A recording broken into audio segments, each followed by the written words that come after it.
I just first want to begin by thanking everyone who's watching right now, and a big thanks to Jay Sai Deepak for also joining me. I'm very new at this. Of course, a lot of you must have seen me on TV, but I'm trying this for the very first time just to look at issues at a greater length. So Jay Sai Deepak, Senior Advocate, Supreme Court of India, is joining us. As our promotion may have told our viewers, I'm trying to look at certain issues surrounding speech, freedom of speech, and the laws that govern it. Speech is so crucial to us humans. It is truly what separates us from all other species on the planet. Speech as we say it, speech as we write it, how we use language to opine, to express ourselves, to write down and pen down our opinions, our thoughts. That's truly what being human is, isn't it, Sai? So it's very important in the light of recent events to look at just what is the world that we're living in terms of freedom of speech, because it's a term that is used so often. Freedom of speech is part of our lexicon today, and it divides people quite a bit. And we've seen some recent events like the Bangalore riots that were triggered because of certain Facebook posts. Or what is going on even currently, and even right now, there are comments coming in on Prashant Bhushan's contempt case. And then something like what we've seen, a publisher deplatforming a book by canceling it just because a certain section of society did not want to see that book being published. So where are we really when it comes to freedom of speech? That's the main issue that we're discussing today. So Sai, I want to begin by discussing the issues that have cropped up with respect to the Bengaluru riots. They happened because certain comments were made on Facebook against certain religion. Allegation is that it was against two religions, and then there was a back and forth, but one particular comment really incited the wrath of that community, and we saw what happened. So the question that has emerged to it today is the issue of blasphemy, or laws that govern blasphemy. Should they exist in the first place? Give us a sense of the history of why blasphemy laws even exist and what is their place in today's world. So first of all, thanks Shivani for having this timely discussion, because I think it's an extremely relevant topic given the kind of episodes that we have seen over the past few weeks. Just a small correction. I'm not a senior advocate. I'm an advocate because there's a difference. But thanks. I hope one day I become one. So see, I think free speech, let's bust a few myths surrounding this particular issue. One, is there anything called as absolute free speech in any jurisdiction? Mm-hmm. Frankly speaking, there are very few jurisdictions where free speech gets a free pass on every subject. Mm-hmm. And in fact, even the most liberal regimes, when it comes to free speech, observe certain restraints.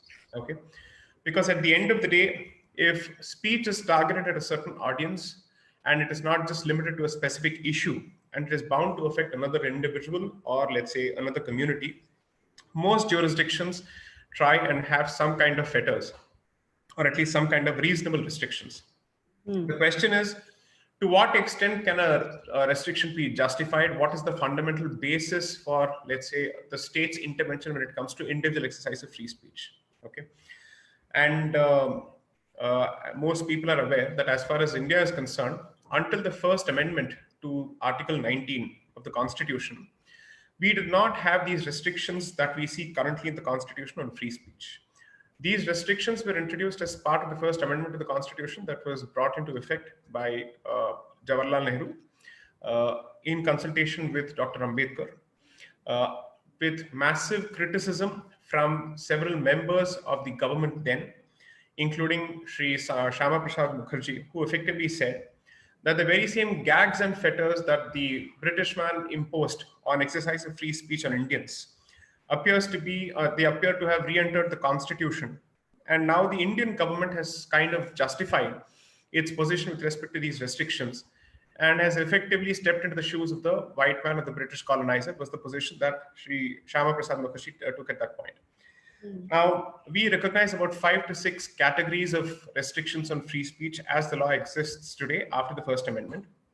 Remember that while the First Amendment was challenged in the Supreme Court with respect to the land reform legislations that were brought about and with respect to the constitutional amendments made with respect to land reforms, Those amendments that were brought into the constitution with respect to restrictions on free speech were never challenged. They have not been challenged till date, meaning thereby that for all practical purposes, the Indian Republic has accepted, at least de facto, all restrictions that exist on free speech as they exist in the constitution as on date. Okay.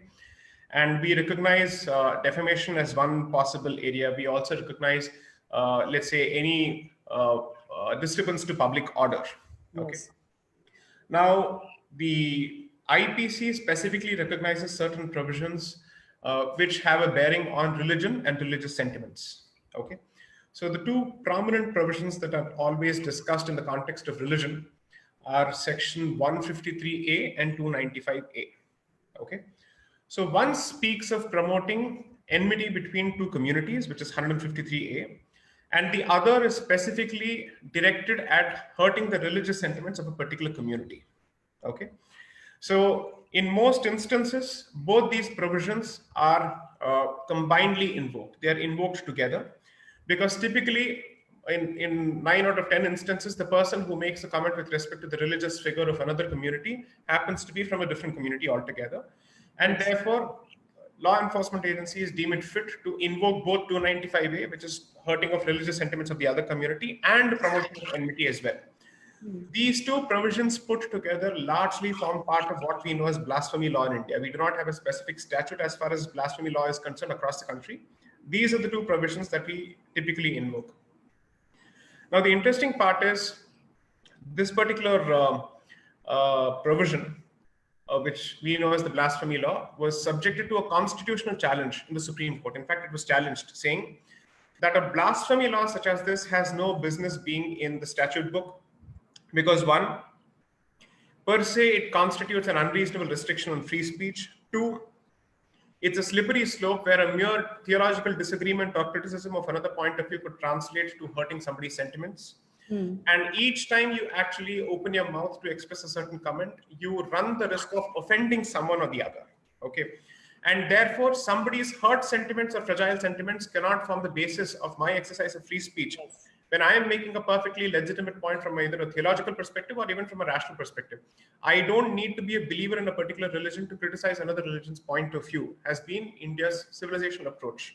Because you see, there has been a healthy tradition in Indian civilization and Indian sampradaya, so to speak, of criticizing each other's approach to divinity and whatnot. Okay, so that hasn't stopped anyone from necessarily, let's say, living by what they believe in. It has never led to violent reactions. It has never led to a situation where somebody decides to gag somebody else at the expense of the sword or at the expense of life or losing their life or limb. That has never happened. That is a relatively recent phenomenon in India's civilizational journey. But in modern independent, or let's say modern India's history, this particular aspect has a history of at least 150 to, let's say, 175 years, I would say. Largely what has happened, I think, this provision can be traced to a particular incident that took place in the northwest frontier province, which, of course, which continues to be part of Pakistan and as part of undivided India. So around that time, Swami Shraddhanand of Arya Samaj decided to undertake a certain activity of reconverting the Muslims of those parts of undivided India back to their original faith, which is Hinduism. And when this started, I think publications started from both sides or both communities where they started insulting each other's religions. So the community from which he was trying to attract people back into the Hindu fold decided to come out with a derogatory publication on Devi Sita. And in response, the Hindu community decided to come out with a publication on the religious figure or the head of that particular community. And that is what we know as the book, which is known as Rangila Rasool or whatever it is. Yes. Okay. And then this led to violent reactions from both ends. And I think a case was also instituted against the publisher of that particular book. And I think the publisher of that book was murdered in the campus of the court. He was assassinated as well. And this more or less forms the backdrop of the British government coming out with a legislation or let's say a law such as 295A for all practical purposes. Did it exist before in Western? So in the sense, before independent India, before the Republic, the law as we know today with respect to blasphemy had already taken shape. Okay. So what we have continued is a colonial instrument, so to speak, for all practical purposes in terms of that particular legislation. But that provision has been tested on the annals of Indian Constitution by a 5-judge bench, okay, by a constitution bench in Ramji Bhai judgment. And there the court has effectively said that when there is a clear intent to hurt somebody's sentiments and where there is a deliberate and malicious intent, so therefore it can't be inadvertent and it can't be something which lacks malice. So you require the twin requirements of deliberate as well as malicious intent to go after somebody's religious sentiments. And when you make such a statement, that is typically the situation where 295A is supposed to be invoked. Okay, but what the Supreme Court says and what the beat constable or what the station house officer of a police station does is very, very different. So 9 out of 10 instances, this particular provision is invoked at the drop of a hat. And the moment, let's say, a complaint of this nature is registered or an FIR is registered, you endanger the life of the person who has been named as the accused in that particular case, because then you brand him as a, let's say, a phobe of a particular religion, and then a bounty is put on its head and so on and so forth. Okay. So 2 things emerge from this. One. Sorry, I just want to interrupt you very quickly. Before we get laws should exist, you mentioned that this was challenged. Yes. Yes. So the courts have that's upheld the validity of it. It has upheld it. Ramji Lal Modi was the state of Uttar Pradesh. This is a judgment of 1957. Okay. And the judgment itself makes for an interesting read because this was again in the context of what we know today as Gauraksha. Okay. And this was this particular provision was invoked against the publisher of a magazine from Uttar Pradesh by the name Gaurakshak itself. Okay.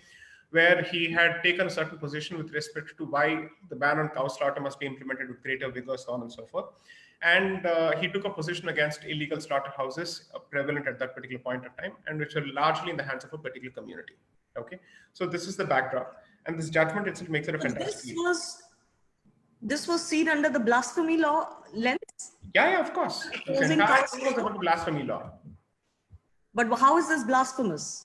So if he takes a position with respect to Gauraksha, saying that perhaps there is a religious sentiment that drives the slaughter of cows when there is no scriptural sanction in any community's requirements, okay, then what is the purpose of actually slaughtering cows other than to offend or insult the memory of Hindus and or to, let's say, offend their religious sentiments? Okay. So his article seemed to have questioned the intention behind the wanton slaughter of cows. Okay. Mm-hmm. Assume for a moment that there is a particular animal which is sacred to one particular community, and that particular animal does not find any mention in the scripture of another community given the geography it comes from. Okay, so where is the need for the sanction for slaughter of cows other than perhaps let's say to cause outrage or whatever may be? That was his position. That was more or less the lines on which the article was written. And therefore, since his article delved into intentions or scriptural intentions or basis of a certain practice, the provision of 295A was invoked against him. He was in fact, there is no malice, as you said, there is no malice in exactly. This. It's only a critique, and a fair critique perhaps.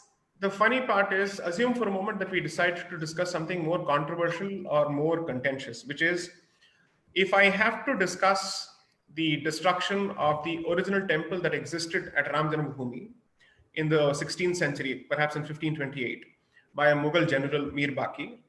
And I have to ask, was this an isolated instance? Or if there are 40,000 such similar instances across the country, and if I have to connect the dot and ask, what is the common pattern that emerges? Was all of this done purely for political purposes? Or is there something else that drives this particular mentality? As a historian or as an academic or even as a lawyer, you will need to connect the dots and you will need to explore the basis of these actions. And it is inevitable that in the context of a religious place of worship, you enter the realm of religion. You enter the realm of scripture. Okay. The moment you do so, and you end up taking certain uncomfortable positions which are unpalatable or politically incorrect, that doesn't rise to the level of blasphemy. Okay. Statement of truth or a statement of factual positions cannot be an argument which is rooted or which is founded in blasphemy. Okay. Most importantly, if I am the non-practitioner of a certain faith, okay, I can't be accused of blasphemy at the end of the day because I don't believe in your religious sentiments. I only have the obligation to respect your right to believe in what you think is sacred. But beyond that, if you're asking me to suppress my rational faculties and to not apply my sense of discrimination and my sense of questioning or inquiry when it comes to a certain practice, then what is the point of us living in the same society? When we Yes. live in the same society as part of the same country, we are bound to question, analyze, dissect, and let's say dig deeper as far as each other's practices are concerned. We are human beings at the end of the day. Now, if blasphemy laws are going to be invoked to the extent of suppressing somebody's genuine inquiry, assume that I write an academic book and I populate it with scripture. I basically say there seems to be some basis for this in some scripture. There seems to be some correlation between an act and a thought and a certain religious sanction. Okay, this cannot immediately translate to the degree of blasphemy. But it has been, according In some instances, it has been, and in fact, the Supreme Court's interpretation, frankly speaking, has not been particularly great. But the Calcutta High Court's judgment in another case was much more mature, and the court clearly said, unless and until these twin requirements are satisfied, if you choose to adopt or let's say invoke this particular provision in a trigger-happy fashion, you're bound to impose unreasonable restrictions on free speech than the Constitution ever envisaged in the first place. And you may end up exposing this particular provision to a challenge on the grounds of constitutionality. Okay. The only thing that saves this particular provision from being struck down is if these safeguards are maintained and observed both in letter as well as in spirit each time you invoke it. Okay. So my traditional approach to this particular subject has been that perhaps a preliminary investigation of sorts must be undertaken by the police before an FIR is registered under Section 295A. To ask whether this is truly a case where something of, let's say, something in the nature of blasphemy is made out. Is there a political score that is being settled? Is there a religious score that is being settled? Is there an individual score that is being settled? In which case, why invoke such a sensitive provision? Because you see, a provision such as this is not limited only at an individual. Two communities immediately come into play. Okay. And the chances of the situation spiraling out of control and translating to a huge law and order situation is fairly high. Therefore, certain sections of the IPC, particularly those with respect to religion, must be invoked with a lot of care, must be invoked with a lot of caution and with a lot of circumspection. So you're saying there's no need to strike them down completely, because the argument that has been made, Sai, also is that they are applied very selectively in the first place. Not everybody can go and register a complaint. They have to just tolerate certain insults to their religion on a daily basis. Since the state guarantee that all such cases can be met with in the same way, it inherently leads to an inequality in the way that this section is used and applied. On top of that is my question. Can the state even govern what people are thinking, saying? Should state machinery be involved in doing so when we have to stop so many other crimes that are affecting people's lives? Right. This is something that the state can waste its hours on and its manpower on. See, let us be clear that the state is not going to police thought, and no provision can police thought. Assume for a moment that in the deepest recesses of your mind and heart, you have a lot of hatred for a particular community, or you have a lot of bile or prejudice for a particular individual or a particular class of people. Okay. There is nothing that the state can do about it. Okay. Society can perhaps try and address that particular situation, or families can try and address that particular situation at a very individual level. But from a state standpoint or from a legal standpoint, the law comes into force and the law becomes relevant only when it translates to express words or action.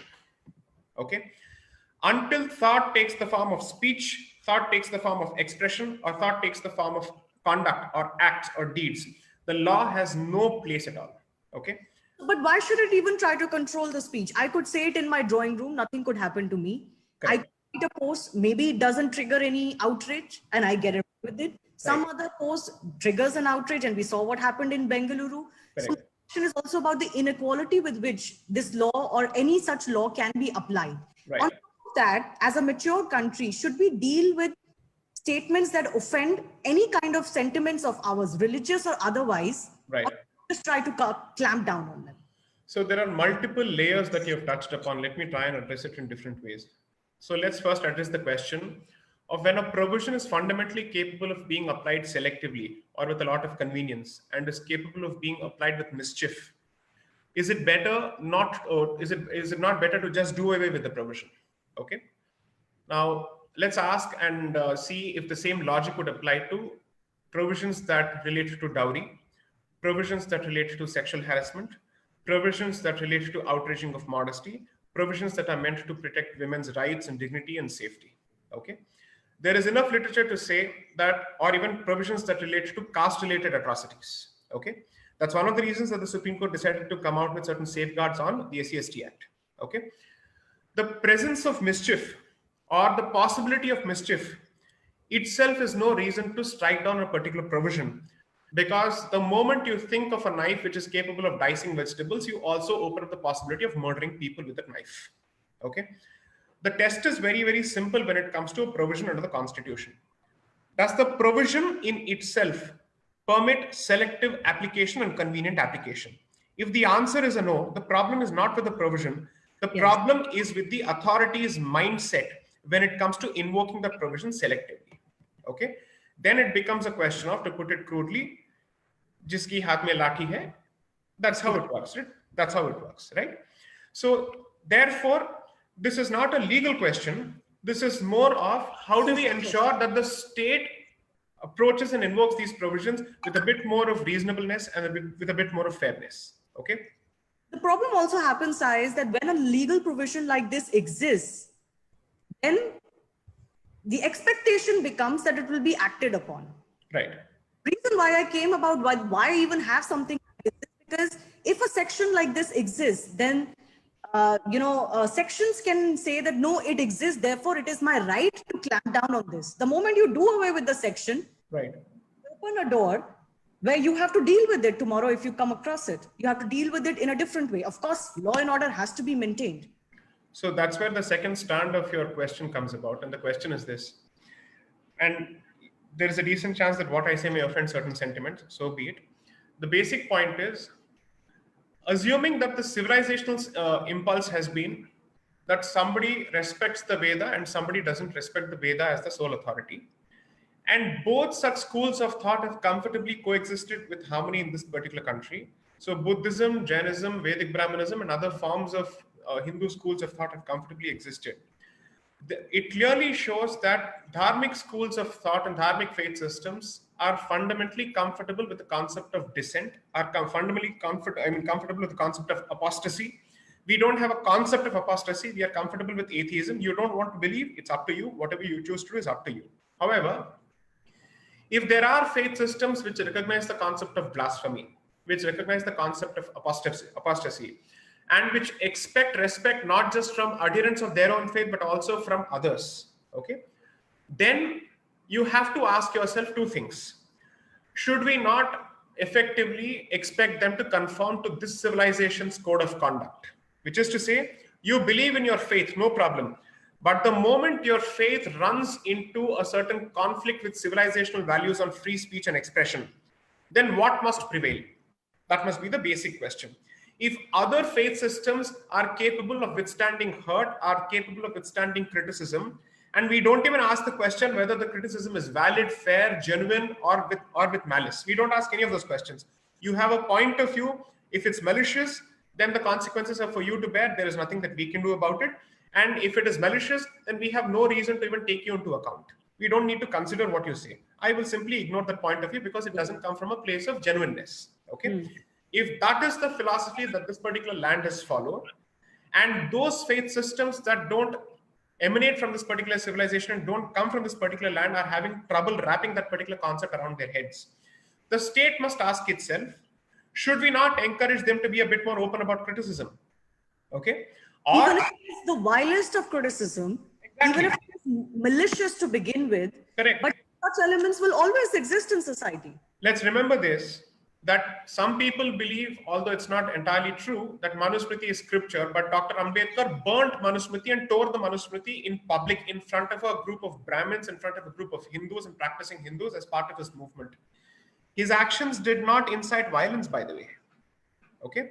And today he is hailed as one of the, let's say, greatest social reformers that India has produced and whatnot. He's given a certain pedestal, he's exalted, and everything has happened. Okay. So this is a civilization that respects these points of view, and at the end of the day says, there is a decent chance that I may not agree with Dr. Ambedkar's position on certain issues, but that's no reason to get violent at all. Okay, that's no reason to get violent with him or his followers. As simple as that. Unfortunately, I don't think other faith systems or other, let's say, groups, so to speak, have still managed to reconcile themselves with these civilizational values. So the state must ask itself, should we take upon themselves the responsibility of saying, sorry, we are not here to protect every hurt sentiment and every fragile sentiment. Our resources are better equipped and better used for other activities where there's a real problem. If there is a sentiment, if you believe that your religion is so weak and so fragile, or your belief is so weak and so fragile, then the problem lies in your head, and perhaps that's not even a problem in your religion. However, here is where there is a tricky issue. If they consciously believe that one of their religious duties is to stop others from criticizing them, because there is a scriptural sanction to prevent somebody from criticizing their religion, you are asking them to give up a faith system, or let's say you're asking them to give up a cardinal pillar of their faith. That is, one aspect of your religious duty must effectively give way to civilizational, let's say, duties or civilizational moorings and civilizational way of life when it comes to criticism. Okay, that requires a state which has the guts to actually deal with these issues. Traditionally, India has been a soft state with absolutely no spine. It lies supine in the face of resistance. And the moment a couple of stones are pelted at the Indian state buckles, particularly in matters of religion. That is the harsh and the hard reality of the Indian state. Okay, and here perhaps I think Lee Kuan Yew's position with respect to religious freedom is brilliant, where he says, a soft state which tries to please everyone will end up festering and fomenting more mischief in the society than actually addressing the issue. Yes. If you think that keeping your mouth shut and turning a deaf ear and a blind eye to a situation will result in peace, no, you will actually increase belligerence, you'll increase bellicose behavior in the name of religion. You choose your priorities, which is to say, do you want me to constantly, let's say, attend to your hurt religious sentiments, or do you want me to protect your property? Do you want me to protect your dignity? You ask these basic questions. On that, I don't think any Indian government in the last 73 years has had the guts to take up this particular question. They continue to say we respect all religions, we continue to respect all of this.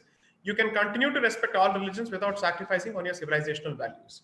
That is a balance that I think the Indian state, regardless of the dispensation power, has ever been able to strike. Moving on from religious sentiments, what about laws that may also be applied to other sentiments? Specifically, for example, caste sentiments, or even, let's say, gender issues. Right. Do we really need them? Can we get ahead if everybody is going to be always mired? Oh, he said this, she said this hurt my sentiment. Can we coddle babies all the time? See, defamation is recognized for a different reason. Yes. Because it's not just a question of hurting a sentiment, but it translates to pulling down somebody's reputation in the eyes of his peers. Yeah, so I'm not talking about defamation. But defamation certainly exists. That is anything you say which is libelous, which brings down the dignity of another person, especially when that person is living in, for example, and hinders in them leading their life, is a separate issue. Right. Barring defamation and speech that incites violence. Right. There is also a term called hate speech. Right. I mean, how are you going to define hate speech? So again, not just religiously, but otherwise as well. So let's address the caste-related angle as well as the gender-related angle before we go to the question of hate speech. See, as far as caste is concerned, the fact is that unfortunately there has been a phase in Indian history where certain caste names and certain professions have been used in a derogatory fashion. Yes. Okay? Now, that is not hurting. So that's not the same as hurting somebody's religious sentiments by criticizing a certain theological aspect. That's very different. Let's be very clear. Okay. So if your religious sentiment is hurted because I express my disagreement perhaps in harsh terms with respect to another religious figure, that's not the same as using either a religious name or a caste name in a derogatory fashion as a slur. Okay. So there I will not strike a distinction between religion and caste. Assume for a moment that a religious identity or a caste identity is heard as a cuss word.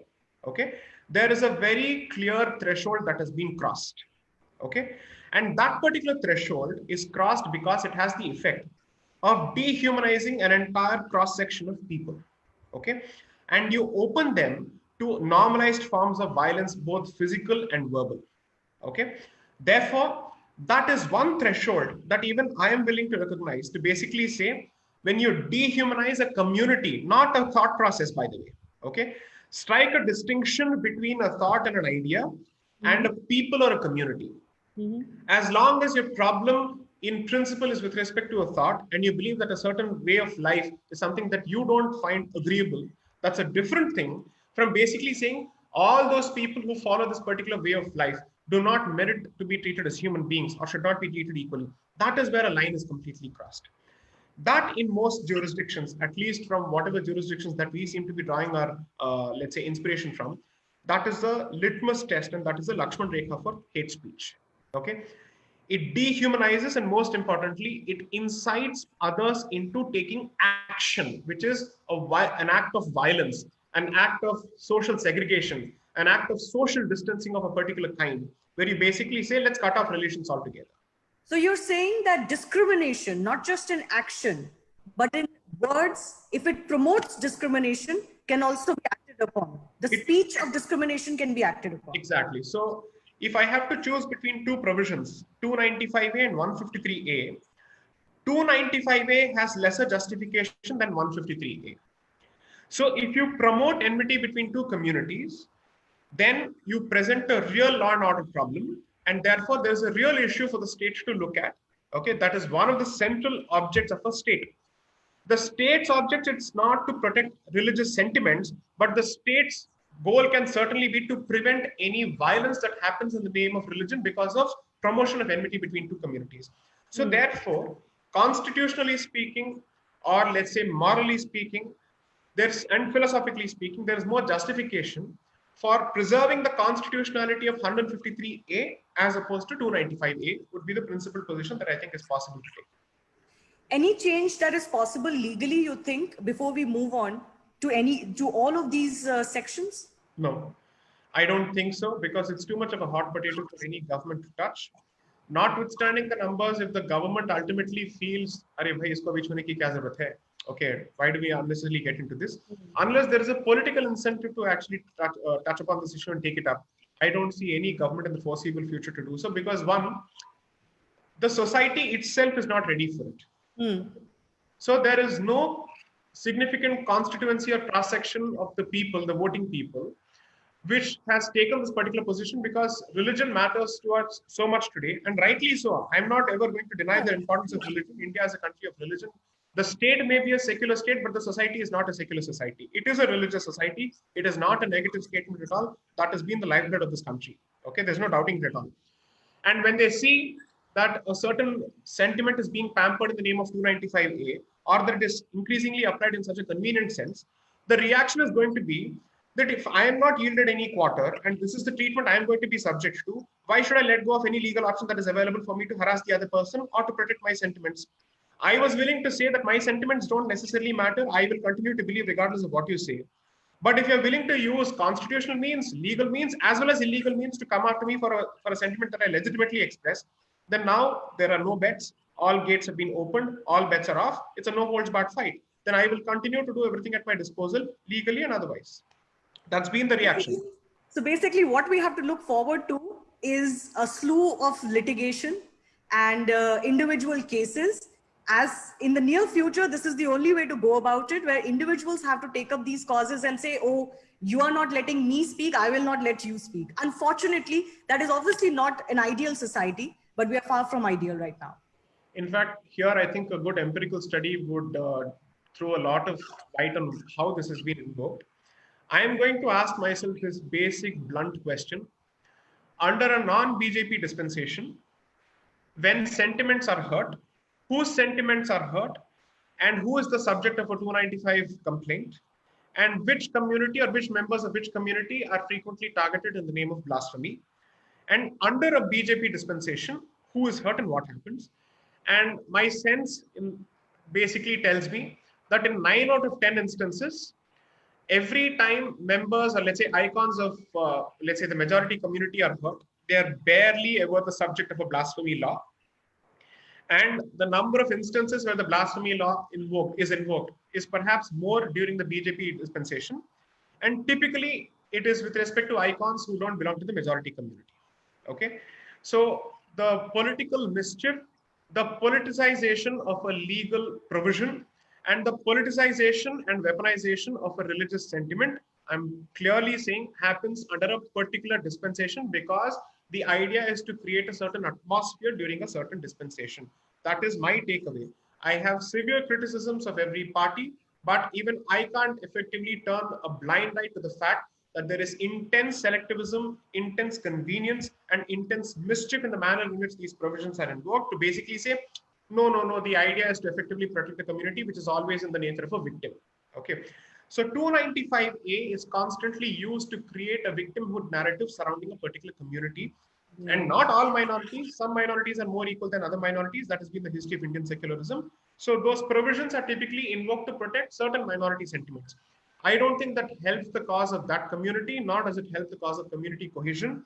It only divides, or let's say it leads to deeper fault lines. And whether it translates to litigation or not, I think is the secondary concern.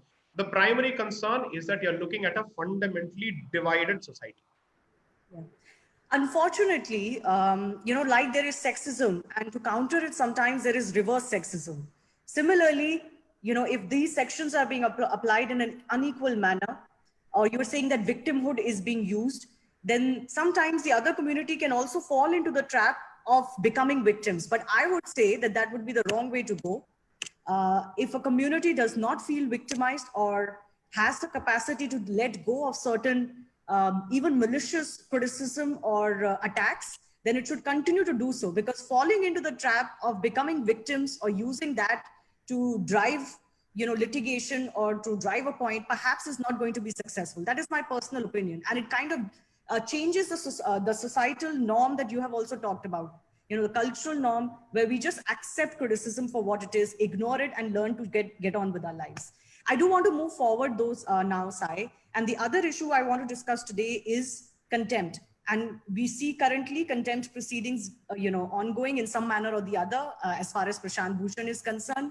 He has obviously stuck to his gun, saying that judges need to learn to take criticism. He has quoted apparently judges in Ireland saying that even if it is malicious, even if it is wrong, even if it is absolutely stupid, judges must learn to take that criticism. But obviously we know that there is a distinction between criticizing a judgment and bringing the entire judiciary into disrepute with certain allegations that you cannot prove. So what is your stance on it? Should there be contempt proceedings for criticizing judges and judiciary at large? See, the question that I would ask myself from a long-term perspective is 98 to 2004, 2014 to 2020. So you're looking at 6 years plus about 6 years, 12 years. Why is it that nobody else has deemed it fit to do away with the contempt provisions in the rest of the period, right? If there are two dispensations, one of which has been in power for less than 15 years and the other has been in power for the better part of India's independent history or independent India's history, where is the question of suddenly saying that these provisions shouldn't have existed? So there are two provisions which are very conveniently invoked: sedition and contempt. And every time sedition or contempt is invoked under a BJP dispensation, the question that is asked is, this is a colonial law. Why do we continue to stick to it? Then why didn't you do away with it before? What were you doing all these days? If it continues to be in the statute book, and today you see that you're at the receiving end of this particular provision, you suddenly harken back to the fact and you basically say this is something that the white man would have done. Why do we continue to do this? Are we brown sahibs who have effectively stepped into the shoes of the white man? That seems to be the allegation. It reeks and smacks of, I'm sorry to say, hypocrisy. Okay. There are two positions to this. One is on the basis of realism, saying how convenient our positions can be, and two, at an idealistic level, whether the Contempt of Courts Act should exist in the first place at all, and what must be its means and bounds. So any number of judges from other jurisdictions will tell you that the higher you go, the more open you must be to criticism. Okay. And it is, see, at the end of the day, in a democracy, no arm of the state or no organ of the state can be exempt from or immune from any form of criticism. Okay. Yes. And I'm perfectly comfortable with institutional criticism where you believe that the judiciary is perhaps not doing as much as it must to, let's say, push back against the executive. That's an ongoing debate which will go on for eternity till the cows come home. However, when you make very personalized comments, and these are very specific comments which effectively address an individual's conduct in a certain position, okay, an individual's conduct outside that particular position is not the subject of contempt. What he or she does holding that particular position, if it is effectively a scurrilous comment, okay, I am effectively going to treat the existence of a contempt provision at par with an institutional defamatory provision, okay, because it is no more just about me as an individual.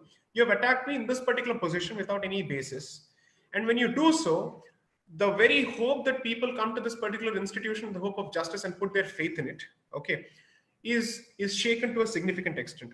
Be that as it may, I think it's time for us to revisit this entire thing, okay, because contempt of courts act was largely introduced to prevent the criticism of British judges when they decided to go after Indian freedom fighters or political prisoners or whatever it may be. Whether it should be done away with in entirety, if so, what is its impact with respect to, let's say, confidence in the judiciary is a larger debate that we must have.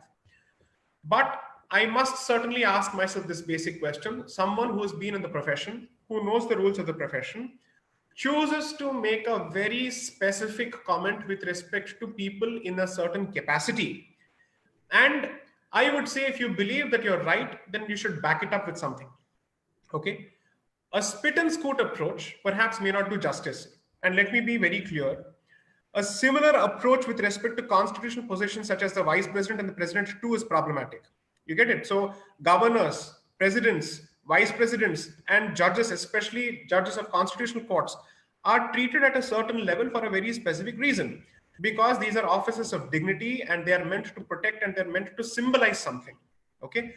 I'm not saying don't criticize. That is never going to be my position. Judgments can be criticized. Statements made in public can be criticized. Statements made in press conferences can be criticized. Articles can be criticized. Their positions can be criticized. But when you're leveling an allegation which affects their integrity, okay, there is a degree of responsibility that is expected, okay?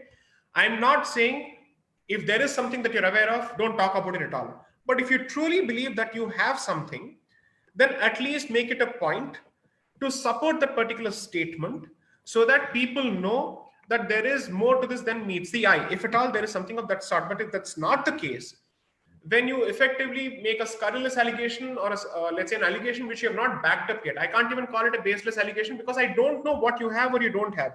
You have worsened your position by not placing anything before any forum to support your position. I'm not talking of a particular individual. I'm saying basically this is how it has to be treated. Therefore, my position on issues of this nature would be, one, there is a larger debate that I think is warranted in terms of Contempt of Courts Act. Two, perhaps the judiciary may want to look at, let's say, the manner in which it appoints people through the collegium system.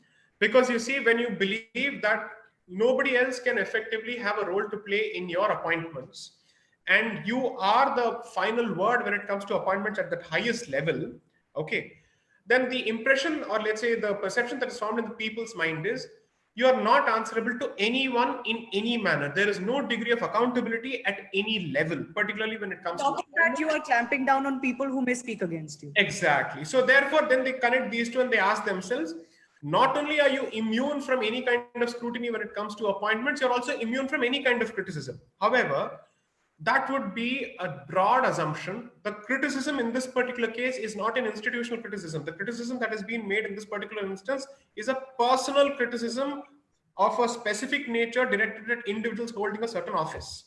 That crosses a certain level of seriousness. So that can't be conflated with the other forms of criticism. You're basically saying just like an individual in our country, a citizen is protected against defamation. Similarly, even though they are in high public offices, judges also have the right to protect their personal integrity against, what is essentially defamatory. Correct. When an allegation, it is just defamatory. Does it not qualify under the definition of opinion? Can opinion be made like this, or will it be considered defamatory? See, an opinion which alludes to a certain fact is a mixture of opinion and factual allegation.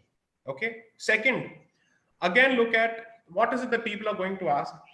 Are you really telling me that even if you believe that your opinion is true, things have suddenly changed only since 2014?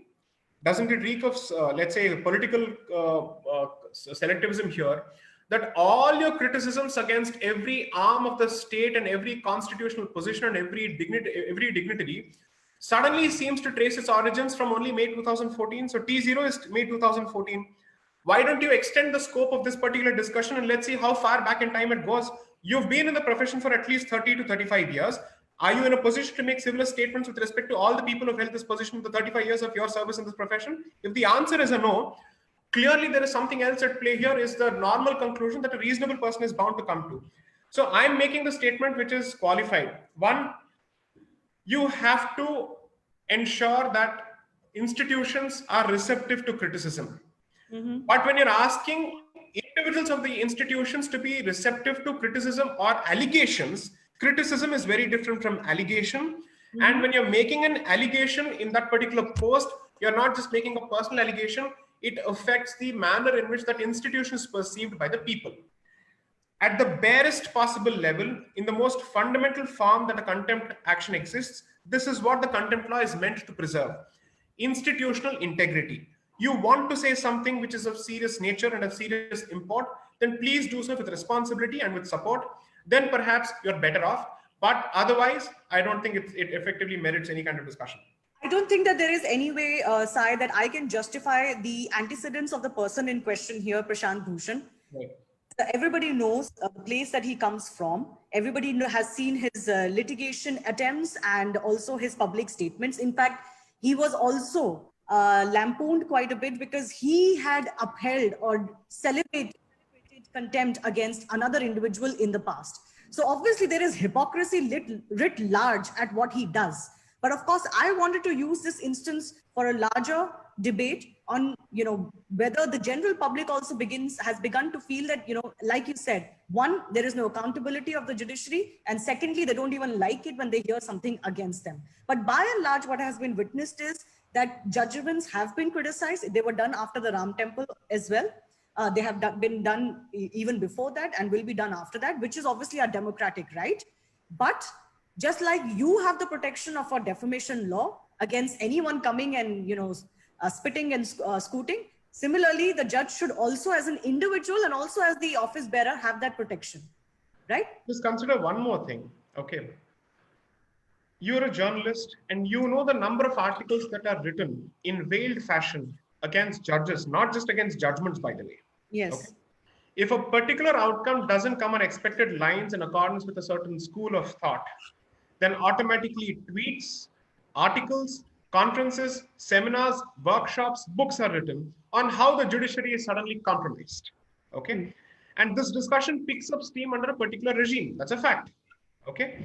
Second, after the Ram Janmabhoomi case, I don't think any other Supreme Court of any other country would have put up with the kind of direct allegations which were made on the nature of the outcome, on the intention of the outcome, and with a constitution bench which is comprised of people with very different thought processes. Okay, not all human beings necessarily adhere to the same school of thought, even if they come from the same institution or belong to the same institution. So you have a rainbow bench, so to speak, that represents a variety of hues, a variety of, let's say, ideologies, and they're entitled to their ideologies, so to speak. And they arrive at a unanimous decision based on archaeology and whatnot. And then the losing party puts out a statement through a tweet, effectively saying that this particular outcome is political in nature, and therefore judgments won't decide it, history will decide it, and politics is never temporary, and we will address this particular issue at a later stage. What kind of a threat are you issuing to the rest of the society? What kind of allegations are you making with respect to a particular institution? Please remember that not a day goes by when there is not a single headline in a major newspaper that deals with the Supreme Court. Okay. So let us also be cognizant of the fact, and I say this without any kind of, let's say, I don't need to be abashed about this. I am a practitioner before this particular forum. Therefore, I can confidently say that this forum is always under intense scrutiny. They're always in catch-22. No matter what they do, they are always bound to be lampooned and criticized by everyone under the sun. Therefore, if somebody believes that the judiciary is not criticized, or it is too tricky to criticism, or it is too sensitive to criticism, the data shows otherwise. The number of articles which effectively attack and take pot shots at the judiciary or even members of the judiciary, compare that with the number of contempt actions which are actually initiated. If data is all that guides us, what kind of data do we have to show that at the drop of a hat we immediately invoke contempt action? This is very different from saying whether that particular provision must exist in the statute book at all. I am not compromising that position on in terms of principle. I'm merely saying, look at the empirical evidence.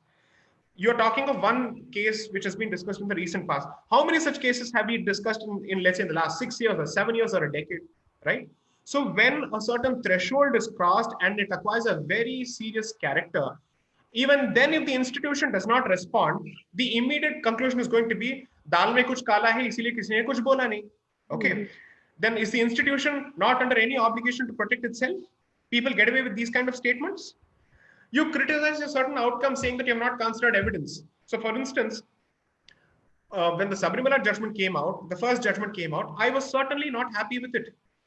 I have effectively expressed my displeasure at the particular judgment, and I have said that perhaps the lens through which this particular practice is being viewed is not an Indian lens. All these statements are statements made with respect to the merits of an issue. But the moment you go after an individual and you are associating that individual's conduct with a certain office, you have conflated the person with that particular office. Therefore, the person has the right to respond as much as he has a duty to respond on behalf of the office that he occupies. Right. Okay.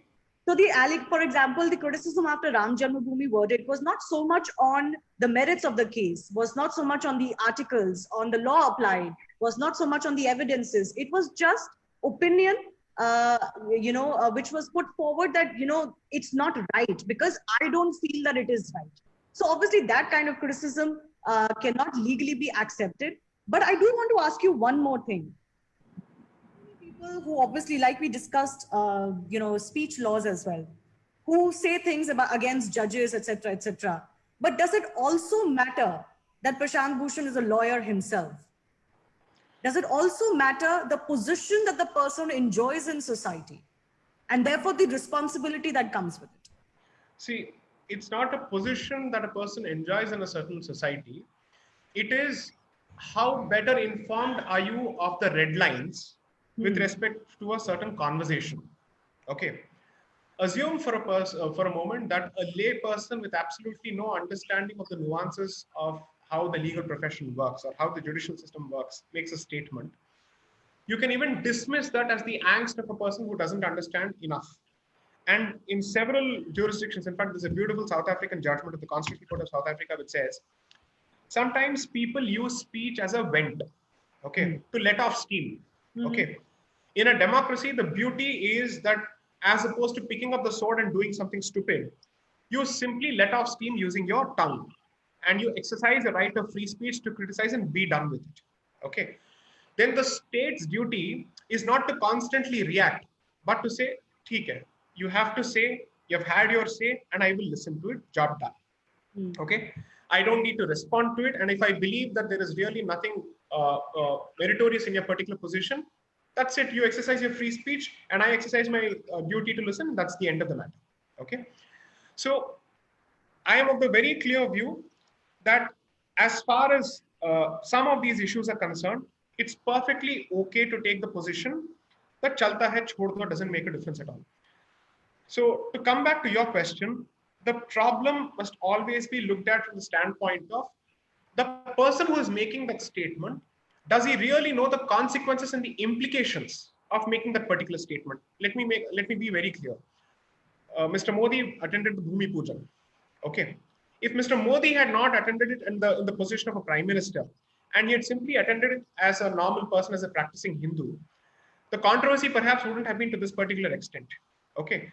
So those who believe that his position as the prime minister has a certain connotation and therefore has a certain responsibility when it comes to a sensitive issue as Bhumi Pujan are saying that somebody's position as a lawyer makes no difference to his right to exercise his free speech and expression.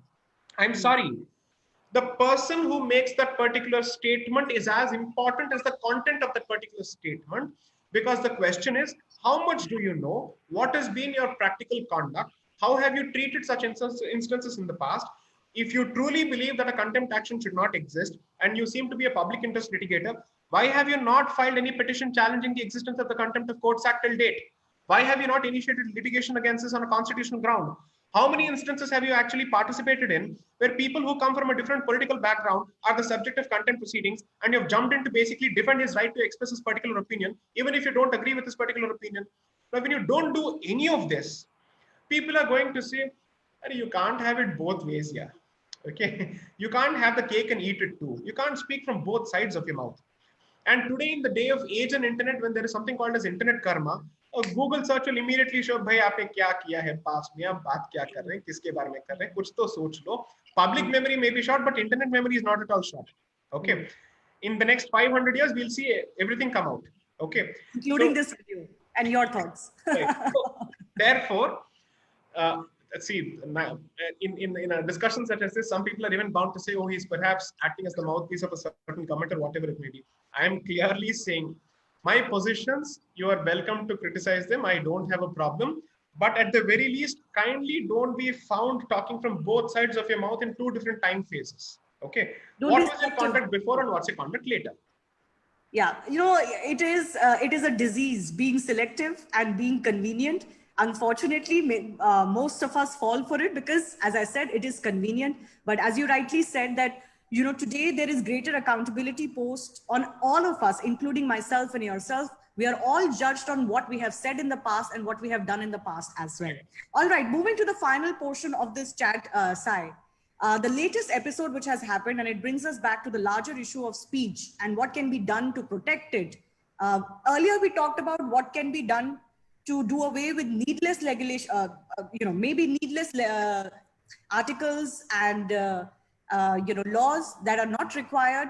But now we step into a zone where what to do when somebody's actual right of speech is being trampled upon, and can the state interfere, even if it's a private individual or business? So our viewers must have known, and of course you are aware of how a book on Delhi riots has been deplatformed or cancelled as part of today's cancel culture, just because a certain section opposed to it. And actually the opposition was to a pre-launch event. But what has shockingly happened is that publisher has cancelled the book altogether, which is shocking because you chose to publish it and you knew what was in it, but suddenly you are cancelling the book altogether just because a few individuals that, you know, others have a problem with were associated with a pre-launch event. So it is as shocking and quite blatant as it gets. Where do you stand on this? Because this is one more blatant incident which may not fall into the realm of litigation, but really does affect our lives. So you see, I don't think people can tie themselves in more knots and push themselves in a corner, because while they seem to defend the right of a person to level allegations without basis at the highest court of the land, and they believe that all of this qualifies as free speech and expression and unfettered free speech and expression, and they're all for absolutism when it comes to free speech, again seem to be lobbying to somehow prevent the publication of a book on something that has happened in recent past, expressing a certain point of view. Now, my honest opinion here could be slightly different from the flow of opinion that I've seen so far, which is the publisher is the scapegoat here. Okay. The publisher has unfortunately become the topic of this particular discussion, when in fact the people who have the power to prevent such a powerful publisher from publishing a book are the ones who should be the subject of discussion. But they gave in, Sai. No. Let me be action of cancelling the book, which has become the point. Let me answer that question. So here's where the thing is. The reality of India's ecosystem model that has been there for 70 years is that some groups and some individuals are more powerful than certain institutions. Yes. Okay.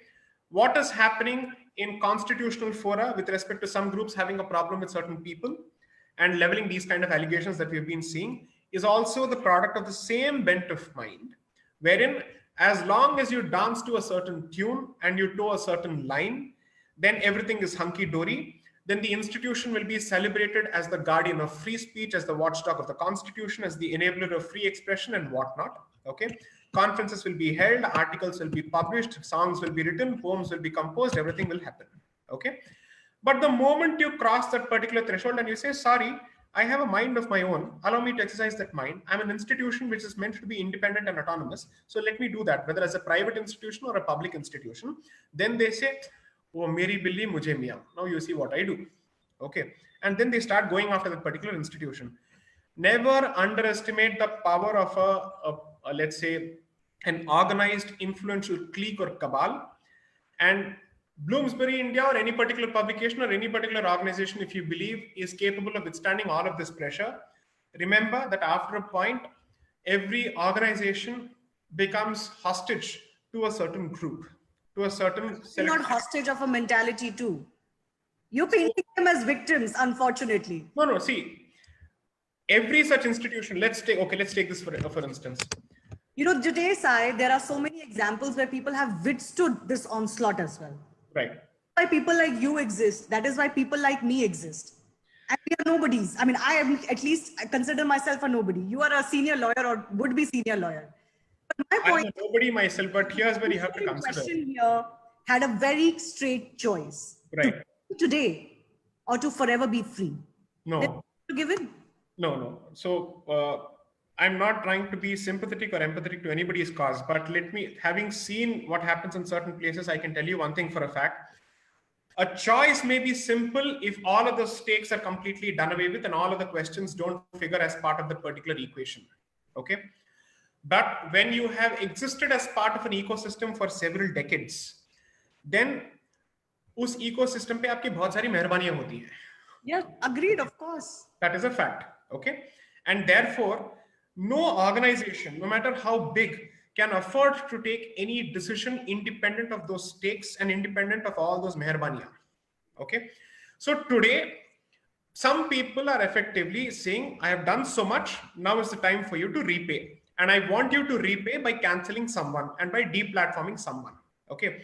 I am not giving a free pass to someone who's buckled. I'm merely saying that particular person who's buckled is the product of a certain action which has been initiated by someone else.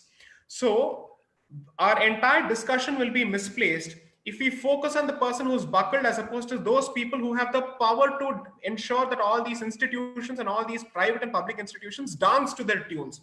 Those are the very people, and that is the mentality which must be gone after, because it has existed without a challenge for a very long time. Now that it is waking up and smelling the coffee, that there's a huge challenge to its way of life, to its ideology, to its nazariya, to whatever it may be, it has begun to effectively say, if I don't nip it at the bud and don't make an example out of a few people, this will then rise to become a huge movement. So I'm very happy this has happened. So I understand where you're coming. I'll come to that. But I disagree on one thing, because I understand the criticism was of the pre-launch event and certain individuals on that pre-launch event. Correct. I can still understand that for some sort of to save your face or to maybe correct what you thought went wrong, or for whatever reason, it's your call. You decided to cancel that event. Right. My question is, how can you, on all honesty, right, take on a book, right, but then suddenly drop it like a hot potato, just right, subjected to a launch event, not even the book. Right. When it comes from a publisher, right, what does it tell you about our actual freedom? What it tells us is that free speech in this country is a joke. Okay. Free platform is a joke. Almost every point of view exists and thrives in an echo chamber. Okay. And when a new point of view tries to rear its head and make its presence felt and say, hear me out, don't be so insecure, judge me on my merits, judge me on my facts, we don't seem to have the stomach, spine, or the brains for it. That is the broad reality. That is a fact. Okay. No industry is an exception to this. Publication industry is perhaps in the news, and this is something that we're seeing for the very first time because they've managed to expand the scope of their access to other points of view as well. Remember, when this particular book must have been commissioned, a host of editorial controls would have been exercised. And given the topic of this particular book and the contents of this particular book, somebody would have applied their mind. They'd have gone through it with a fine-tooth comb. They'd have gone through it with a micro scanner and everything to see सब कुछ ठीक है या नहीं, वरना legal case हो जाएगा. इतना तो किसी ने देखा होगा, right? Now, after having done that, therefore a conscious call is taken, resources are committed, and the book is about to be published and everything has happened.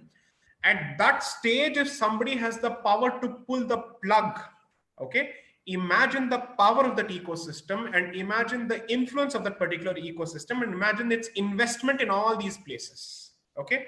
So yes, the publisher and that particular entity has made a mockery of itself, has made a mockery of its commitment to free speech and expression. There is no doubting it at all. Okay. However, we are all effectively held hostage to such forces, to such interests, and to such stakes. Therefore, so tell me, how do we deal with that? Disruptive innovation. Suggestions to deal with this so-called the big man that seeks to control how all of us behave and how, what we say, what we think, or what we are allowed to be, even though they talk about freedom and democracy and constitution. So I'm paraphrasing an African thinker here who effectively said that if at the end of the day, the prey has to tell its own story, it can't expect the predator to give it access and platform. Okay, the prey has to write its own story at the end of the day. Okay, so I believe that for the last 6 to 7 years, a churn has started at multiple levels in various industries, where the accepted norm and the accepted, let's say, point of view is under serious challenge, and people are saying enough is enough. This unnecessary hypocrisy has gone on for a long time. If you ultimately believe that you're the repository of free speech, expression, knowledge, and information, everything under the sun, let me present a few counterfacts. Let me present the counterpoint of view, and let the public decide whose point of view has more validity. Okay. The thing is, अगर public ने सुन लिया, तो उनको समझ में आएगा कि सच क्या है. Okay. And therefore, the cancel culture, the woke culture, the deplatforming culture, the gagging culture is on the rise. Okay. But bhaiya, you live in the age of internet, self-publication, Kindle hai, sab kuch hai. You are the dinosaur who's effectively trying to resort to these old forms of deplatforming and gagging. This is not the media of the 70s and 80s where you can kick a journalist out for having a different opinion, or you can kick someone out, or you can finish their culture, or let's say their careers, you can destroy their careers. Ye time ja chuka hai. Okay. Unfortunately, that still happens. But of course, the fight still happens. But here, I think technology has made it possible for certain individuals to survive despite these ecosystems. See. No, but I feel, Sai, I disagree with you here. Okay. Okay. Make their choices here. Like you said, आप मेहरबानी लोगे तो कभी ना कभी तो चुकाना पड़ेगा. जी जी बिल्कुल. When that happens and when that strikes, right, you don't know. Right. You know. So individuals make a choice of not being under anybody's favors. Agreed. Their lives like that, and those are the only individuals who can roam free. Right. I do mention here though that the book that we're discussing right now, I hope I get the title right, Delhi Riots 2020, right, it has been picked up by another publication called Garud Publication. Garud Publication, correct. Yes. To that, and kudos to that. But do you believe that the reverse that has happened also, that several people are canceling their books on this particular publisher's platform? Right. Also an appropriate response, at least in the short term, is that a good response? See, the basic message at this stage is not to let the entity get away with a sense of kya ho jayega. Okay. That there will be no consequences. Yes, they need to know that there is a certain amount of harm and a certain amount of cost. Okay. At one stage, I think when a popular actor ended up making a particularly nasty comment about the state of India and the state of affairs in India, he, as well as entities associated with him or the entities for which he was a brand ambassador, they paid a price, severe price. And within a few days, he was working hard on a movie about Indian wrestlers. Okay. And he came out with movies where he effectively started singing praises and let's say songs in praise of India and whatnot. Okay. That therefore, economics has become a tool of ensuring that people realize that they can't take an anti-national position or they can't take an anti-India position after a certain point. Okay. So in the age of market forces, I believe that whatever these authors have done, regardless of what it ultimately translates to, I think is a very brave move, is a bold move. And I appreciate and admire the courage of the conviction to take this particular position. Let's be honest, I may or I may not agree with what they have done, because my point would be, why would you want to let go of a certain space? Okay, Yeah. you have a certain space that gives you a multiplier effect, that gives you a megaphone. However, despite having access to such space, if they've been able to take a principled position, I would certainly appreciate that particular position. And I hope this particular publisher or this entity and other entities understand that they can perhaps exercise their editorial controls, which they should have when they were actually reviewing a particular book for its contents. But to then give way to knee-jerk reactions at a later stage sends a very bad message. Yeah. Since you are a lawyer, I have to ask you, are they not subject to a legal suit here? I would say that the author has perhaps enough and more ammunition going by what I've seen so far in social media. The legal notice that has been issued on behalf of the author, I've just read it. And I'm asking myself, why would they do this even at the pain of serious damages that could be awarded against the publishing entity for a clear violation, or at least on the face of it, there appears to be a violation of the contract. Okay. So, see, that's why pardon me for seeing this like a stuck gramophone. आपको पता है कि ये cancel करने का मतलब है एक सूट को न्योता देना. Okay. Particularly when you know that the author herself is a lawyer. Okay. And a lawyer of standing and repute in the Delhi High Court. Someone who has the guts to actually write on the Delhi riots against the popular narrative. You have decided to alienate that person at the pain of a suit as well. तो कितनी मेहरबानियां ली होंगी, कितना वापस आपको चुकाना पड़ रहा है, and how much of confidence others would have given to say कुछ भी हो जाए हम आपके पीछे हैं, हम आपको देख लेंगे, आप चिंता मत कीजिए. So what kind of confidence would have given them the comfort to take this particular decision? Clearly, this is nothing compared to what they have enjoyed all these years. Okay. And when somebody is effectively cashing in on the chips that they have invested in this particular casino, so to speak, this casino has to say, ठीक है भैया अभी कर देंगे और क्या करें, इतनी तो हमने खाया है और कुछ नहीं कर सकते. Okay. But the house always wins. The house always wins. Yeah. This is a small price to pay. Right. It's peanuts compared to what they are bound to get from others. And एक lit fest रख देंगे, इसको एक topic बना देंगे, ये सब कर देंगे, बात खत्म. Public में भी ये भी भूल जाएगी. It's quite possible, though, I think, that maybe the publisher here perhaps went a little bit beyond their call of duty. They could have just cancelled the event that was in question. Exactly. Twice. Correct. But I think they've dug themselves into a hole now. And as you said, since it is happening in 2020 and not 1980, it is going to be remembered and quoted for a long time to come. Sai, I think we've dealt with a lot of issues for a good hour, and I really enjoyed it. I hope you did too. I did. I just want to mention for those who could not watch it, this will be up on Sai's YouTube channel as well.